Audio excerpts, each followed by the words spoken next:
They did not lose to an army, they did not lose to a general, they did not even lose to a battle. They lost to distance, hunger, and a winter that arrived not as a storm, but as a slow, merciless execution. In the summer of 1812, the greatest military force the world had ever seen crossed into Russia. More than 500,000 men marched east beneath fluttering banners, polished muskets on their shoulders, drums beating in perfect rhythm. Veterans of a dozen victorious campaigns. Soldiers who had crushed Austria, humiliated Prussia, and shattered Europe's old order. At their head marched Napoleon Bonaparte, undefeated, feared, and convinced that one final campaign would force Russia to bend to his will. 5 months later, fewer than 1 in 6 of those men would return, not as an army, not even as soldiers, but as frozen survivors, starving, broken, and barely human. This is not the story of a single battle. This is the story of how an army died without being defeated. Napoleon believed in speed, in decisive blows, in forcing enemies to fight on his terms. Every great victory of his career had followed the same pattern: advance rapidly, concentrate force, smash the enemy, dictate peace. Russia refused to cooperate. Instead of standing and fighting, Russian armies withdrew. Again and again, they fell back deeper into their own territory, abandoning cities, torching villages, stripping the land bare. No decisive battle, no surrender, just empty roads stretching endlessly east. Napoleon chased shadows. Each step forward carried his army farther from its supply depots, farther from reinforcements, farther from safety. Yet every day the map still promised victory. Moscow lay ahead, one final march, one final push, and surely the Tsar would kneel. But maps do not show rot. They do not show horses collapsing in the dust. They do not show bread turning to mold in supply wagons. They do not show men dying quietly along the roadside, too weak to keep marching. Before the first snowflake ever fell, the Grand Armée was already bleeding to death. This was not a French army alone. It was a fragile coalition: Germans, Italians, Poles, Dutch, Spaniards, bound together by fear of Napoleon and the promise of glory. They spoke different languages, they marched under different traditions, and as conditions worsened, discipline cracked. Desertion began early. Men slipped away at night. Others lagged behind, knowing that falling back meant death, but continuing forward meant the same. Napoleon pressed on. Every mile east was supposed to bring resolution. Instead, it brought emptiness. Villages burned, wells poisoned, fields destroyed. Russia was sacrificing its own land to starve the invader. It was a strategy born not of brilliance, but of desperation, and it worked. By August, Napoleon's army had already lost tens of thousands of men. Not in combat, but to disease, hunger, exhaustion, and heat. Horses died in such numbers that entire artillery units were abandoned. Without horses, cannons were useless. Without cannons, victories became impossible. Yet Napoleon still believed one great battle would solve everything. That belief would lead him to Borodino, and beyond it to Moscow, and to the point of no return. What makes this campaign different from every other defeat in history is not the scale of the loss, but the silence of it. There was no moment when the army realized it was doomed, no single disaster that ended everything. Instead, the campaign collapsed day by day, decision by decision, mile by mile, until retreat became inevitable and survival became impossible. Winter did not strike suddenly. Winter waited. And when it finally arrived, it found an army already starving, already exhausted, already broken, an army perfectly prepared to die. By early September of 1812, Napoleon had marched farther into Russia than any Western army in history. Behind him lay a trail of dead horses, abandoned wagons, and shallow graves scraped into the earth by men too weak to dig properly. Ahead of him lay one final obstacle: the Russian army had at last turned to fight. After weeks of retreat, of burning their own land and refusing battle, the Russians chose their ground near a small village called Borodino. For Napoleon, this was everything he had been waiting for. At last, a decisive engagement. At last, the battle that would end the campaign. At last, the moment Russia would be forced to surrender. What he did not understand was that the Russians were not fighting to win. They were fighting to survive. Borodino was not chosen for brilliance. It was chosen because there was nowhere left to retreat without abandoning Moscow itself. The Russian commanders knew they could not defeat Napoleon outright. What they could do was bleed him, and bleed him they did. On the morning of September 7th, the battlefield erupted in violence on a scale Europe had never seen. More than 250,000 men collided along a narrow front. Artillery thundered without pause. Smoke choked the air so thickly that units fired blindly into the haze. Men advanced not knowing if the enemy was 10 meters away or already retreating. Entire regiments vanished in minutes. Napoleon stood back, watching through the smoke, convinced that this finally was the battle that would break Russia. Again and again, French columns advanced. Again and again, Russian lines bent but did not collapse. The ground changed hands multiple times, earthworks filled with corpses. Cannon crews were cut down so often that infantrymen had to man the guns themselves. This was not maneuver warfare, this was slaughter. By the end of the day, Borodino was the bloodiest single battle Napoleon would ever fight. More than 70,000 men lay dead or wounded. The Russians eventually withdrew, but their army remained intact. Napoleon held the field. On paper, it was a victory. In reality, it was the moment the campaign was lost. Napoleon had always relied on annihilation. At Austerlitz, at Jena, at Friedland, his enemies did not simply retreat, they collapsed. Their armies were destroyed, their governments forced into immediate submission. At Borodino, none of that happened. The Russian army withdrew in good order, its core survived, its will remained unbroken. Napoleon had won a battle he could not afford at a cost he could not replace, deep inside a country that refused to surrender, and still he pressed forward. 1 week later, Napoleon entered Moscow. He expected triumph, he expected envoys, he expected keys to the city, he expected peace. Instead, he found silence. Moscow was nearly empty, its population had fled, government buildings were abandoned, warehouses were stripped bare. That night, fires erupted across the city, deliberate, coordinated, unstoppable. For days, flames consumed Moscow. Napoleon watched the city burn from the Kremlin, realizing too late that he had captured a corpse. There would be no negotiations, there would be no surrender, there would be no supplies. The city that was meant to feed his army through winter was gone, and still Napoleon waited. Those weeks in Moscow would prove fatal. Each day of delay drained the army further. Horses starved, soldiers scavenged among ashes. Discipline eroded as hunger and despair set in. The coalition army, already fragile, began to crack. Napoleon hesitated because every option was terrible. Advance further east, there was nothing there. Remain in Moscow, winter was approaching. Retreat. Retreat meant admitting failure, something Napoleon had never done, so he waited, and winter drew closer. By mid-October, the first snow fell. It was light, almost gentle, but it was a warning. When Napoleon finally ordered the retreat, it was already too late. The army that marched out of Moscow was not the army that had marched in. It was smaller, hungrier, exhausted, and utterly unprepared for what lay ahead. Russian forces did not seek a grand battle. They did not need to. They attacked supply columns, they harassed the flanks. Cossacks struck at isolated units, vanishing before retaliation was possible. Each day men disappeared, captured, killed, or frozen in place after collapsing from exhaustion. The temperature dropped rapidly, men lacked winter clothing, boots disintegrated, muskets misfired, fingers froze to metal. Soldiers slept standing up because lying down meant never rising again. Entire units dissolved. The retreat became a migration of ghosts. Napoleon had built his reputation on control of movement, of timing, of the battlefield itself.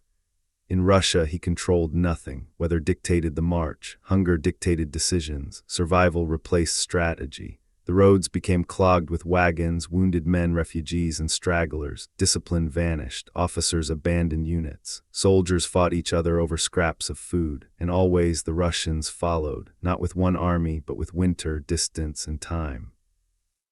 The most devastating moment still lay ahead, a frozen river called the Berezina. Behind it waited Russian forces ready to encircle what remained of the Grand Armée. Ahead of it lay escape if it could be crossed. What followed would not be a battle, it would be a massacre. And by the time the remnants of Napoleon's army staggered across that river, the greatest military force Europe had ever seen would cease to exist in any meaningful sense. By November of 1812, the retreat from Moscow was no longer a military operation. It was a fight for existence. The Grand Armée moved west in a long, disintegrating column stretching for kilometers. Soldiers, wounded men, camp followers, civilians, abandoned allies, and deserters all mixed together in a frozen procession. There was no formation, no cohesion, only movement, and even that was slowing. Each night, temperatures dropped further. The cold was no longer discomfort, it was a weapon. Men who stopped walking froze where they stood. Those who lay down to rest were found in the morning stiff and white, their faces frozen in expressions of exhaustion rather than pain. There were no bugle calls anymore, no parade formations, no glory, only survival. The Russians did not rush to finish them. They didn't need to. Small cavalry units shadowed the column, striking at the weak, the wounded, the isolated. Cossacks appeared without warning, cutting down stragglers and vanishing into the snow. Supply wagons were seized or burned. Artillery that could not be moved was abandoned. The retreat became a narrowing funnel. Every day reduced the army further. Men began throwing away weapons, not because they wanted to surrender, but because iron froze their hands and slowed their steps. Muskets became dead weight. Cannons were left half buried in snow, mute witnesses to the collapse of an empire's ambition. The soldiers had entered Russia as conquerors. They were leaving it as prey. Napoleon rode among them, still issuing orders, still trying to impose structure on chaos, but even he could not command the weather. He could not create food where none existed. He could not restore discipline to men who were no longer soldiers in spirit. Hunger drove men mad. They ate horse flesh raw. They chewed leather. They fought over frozen scraps pulled from corpses. Entire groups huddled around dying fires, knowing that when the flames went out, so would their lives. And still the army moved, because stopping meant death. Ahead lay the Berezina River. In summer it was a modest crossing. In winter it became a death trap. The river was partially frozen, too weak to cross safely, too strong to ford. Its banks were marshy, its channels unpredictable. Russian forces were closing in from multiple directions. If the Grand Armée was trapped against the river, it would be annihilated. Napoleon knew this, and for the first time in the campaign, he acted with speed born of desperation rather than confidence.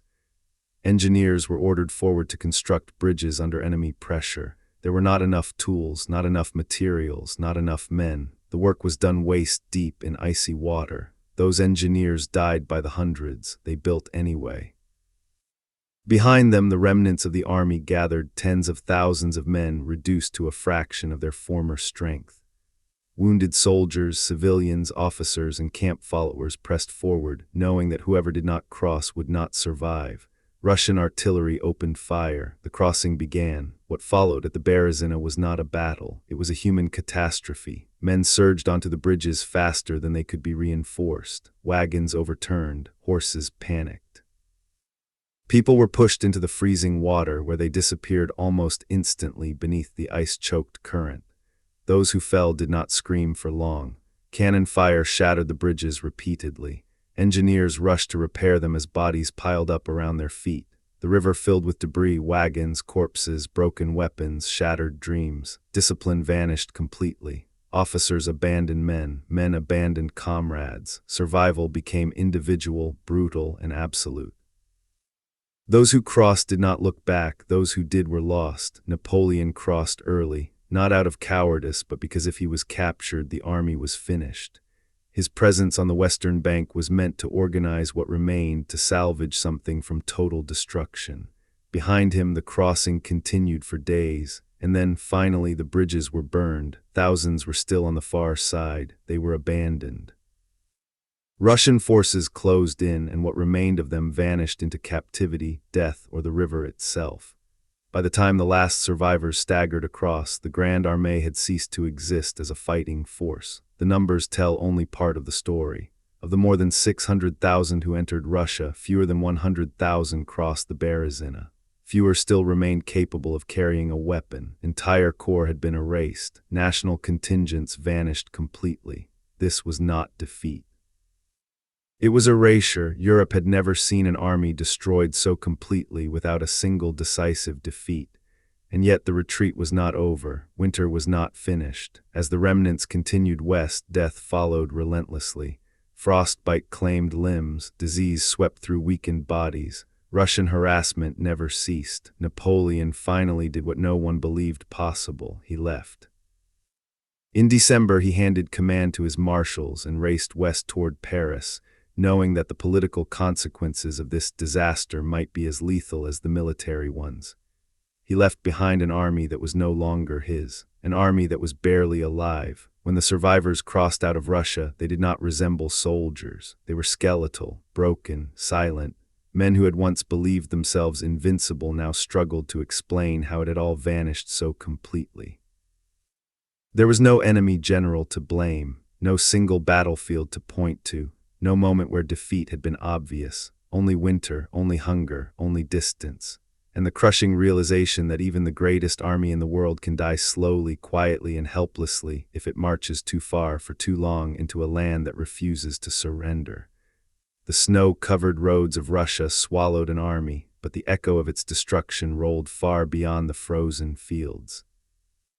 News traveled slowly in 1812, but when it arrived, it hit like an earthquake. At first, Europe refused to believe it. An army of that size did not simply vanish. An emperor who had never been decisively defeated could not have lost everything in a single campaign. Courtiers reassured themselves. Allies clung to hope. Enemies waited, unsure whether this was truth or rumor. Then the survivors arrived. They limped into Prussia and Poland in scattered groups, gaunt men wrapped in rags, missing fingers, missing feet, missing entire units that no longer existed.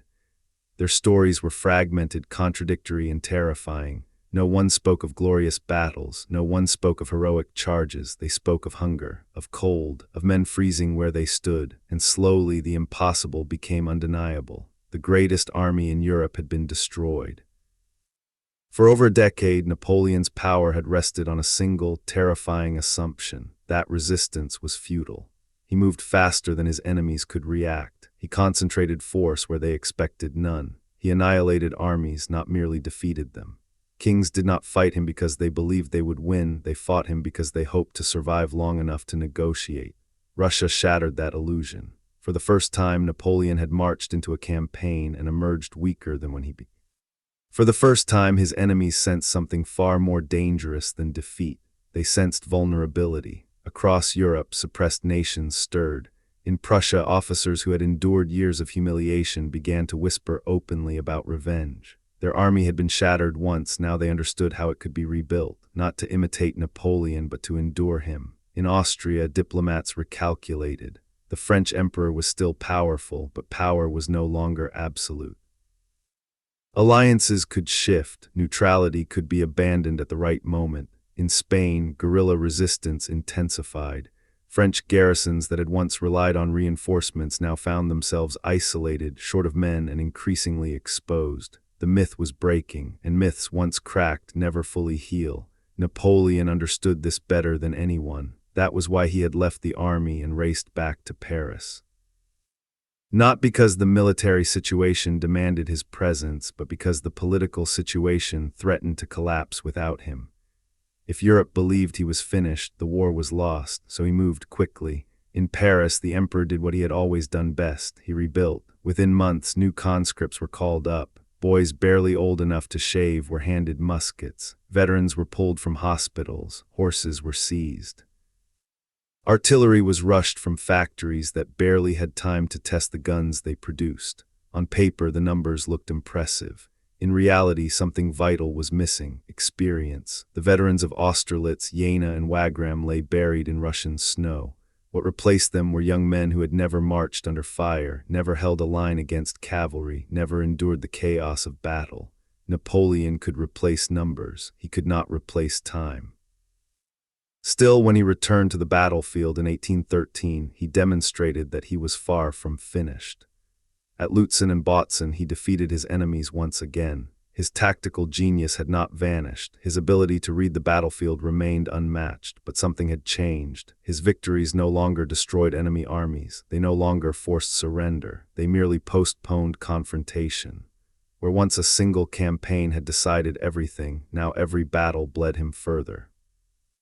And unlike Russia, Europe would not retreat forever. The coalition learned from Napoleon's mistake. They avoided annihilation. They preserved their forces. They retreated when necessary and returned stronger. They let distance and attrition do what direct confrontation could not, and slowly the balance shifted. The decisive moment came at Leipzig, the Battle of Nations. Hundreds of thousands of men clashed over several days in the largest battle Europe had ever seen. Napoleon fought with brilliance, desperation, and ferocity, but this time he was the one being worn down. Allies deserted him mid-battle. Bridges were destroyed prematurely.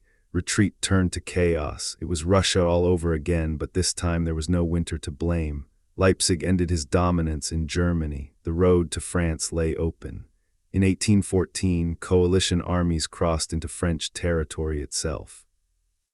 For the first time, Napoleon fought defensively, desperately trying to save what he had built. He won battles, but he lost the war. Paris fell. His marshals urged surrender. His allies vanished. His empire collapsed almost as quickly as it had risen. Napoleon abdicated. He was exiled, and Europe breathed not in relief but in exhaustion. Yet even then the shadow of 1812 remained. When Napoleon returned for the 100 Days, his enemies did not panic. They remembered Russia.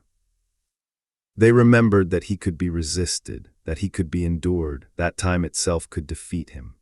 At Waterloo they stood their ground, and when he was finally defeated, it was not by brilliance alone, but by a coalition that had learned the lesson Russia taught at such a terrible cost. The invasion of Russia did more than destroy an army. It changed how wars were fought. It proved that logistics mattered more than glory, that nations could sacrifice land to preserve independence, that armies could be defeated without being destroyed, and that survival could be victory.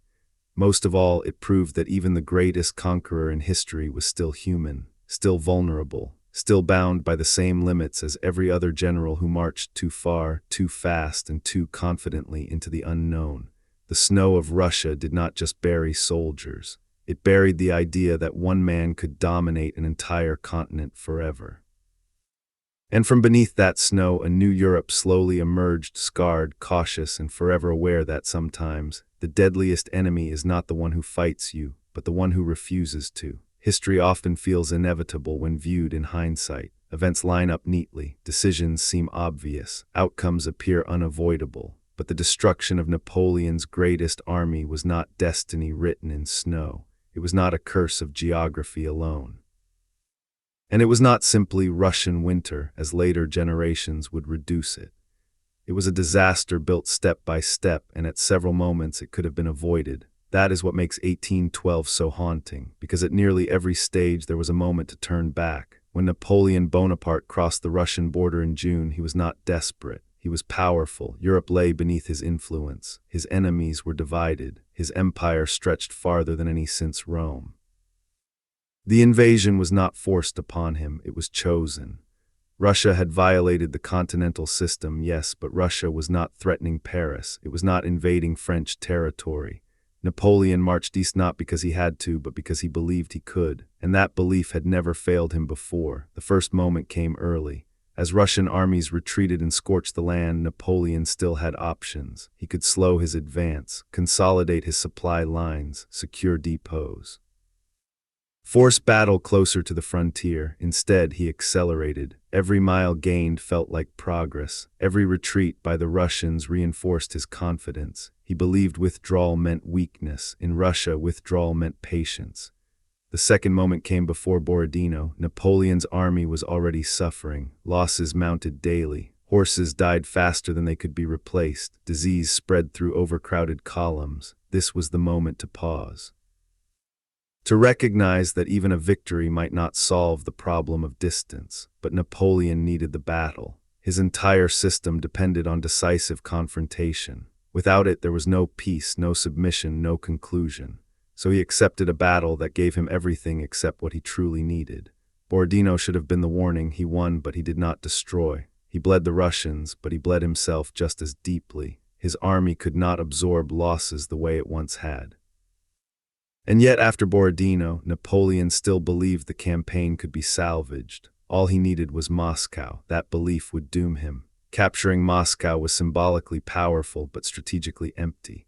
Russia's capital was no longer the heart of the state. The government had already fled. The army still existed. The will to resist remained unbroken. Napoleon stood in a burning city waiting for a surrender that would never come, and as he waited, winter moved closer. The most critical moment of all came in Moscow. For weeks, Napoleon hesitated. Every instinct told him something was wrong. His marshals urged retreat, supplies dwindled, temperatures dropped, but turning back meant admitting failure. Napoleon had built his legend on momentum. Retreat felt like weakness, and weakness invited rebellion. So he waited. Those weeks cost him more than any battle. By the time he finally ordered the retreat, the campaign was already lost. Winter did not defeat Napoleon. Winter simply ensured that nothing survived the defeat. Could he have escaped earlier? Yes. Could he have preserved a functioning army? Yes, but doing so would have required something Napoleon had never practiced: restraint. The same traits that made him unstoppable in Western Europe made him vulnerable in Russia. Speed became overextension. Confidence became blindness. Control became illusion. Russia did not beat Napoleon by outthinking him tactically. It defeated him by refusing to play his game. That is why 1812 still matters, not just as history, but as warning. Because the Russian campaign exposes a truth that applies far beyond the battlefield. Power creates momentum. Momentum creates overconfidence, and overconfidence destroys judgment. Napoleon was not reckless, he was consistent, and consistency, when conditions change, becomes fatal. The destruction of the Grande Armée ended more than a campaign. It ended the age of the single, unstoppable conqueror. After 1812, Europe no longer feared Napoleon as an invincible force of nature. They feared him as a dangerous man who could be resisted, delayed, and worn down. And once that belief took hold, his empire was already dying. When historians ask whether Napoleon could have won in Russia, the answer misses the point. Victory was never the real question. The question was whether he could accept not winning decisively, whether he could tolerate limits. Russia forced him to confront those limits, and like many before him and many since, he crossed them anyway. Today, when we speak of the Russian winter as a weapon, we misunderstand the lesson. Winter does not choose its victims. It simply exposes those who are already vulnerable. The Grande Armée died because it marched too far, too fast, with too much confidence into a land that refused to yield. And in doing so, it proved that even the greatest army in history can disappear not in a single moment of defeat, but in silence, snow, and the slow collapse of certainty. If you enjoyed this deep dive into history and want more stories like this, battles, campaigns, and moments that change the world, make sure to subscribe to the channel. Let me know in the comments what you think about Napoleon's Russian campaign. Was it inevitable, or was there a moment he could have turned back? And tell me where you're watching from. It's always amazing to see how far these stories travel. Thank you for watching.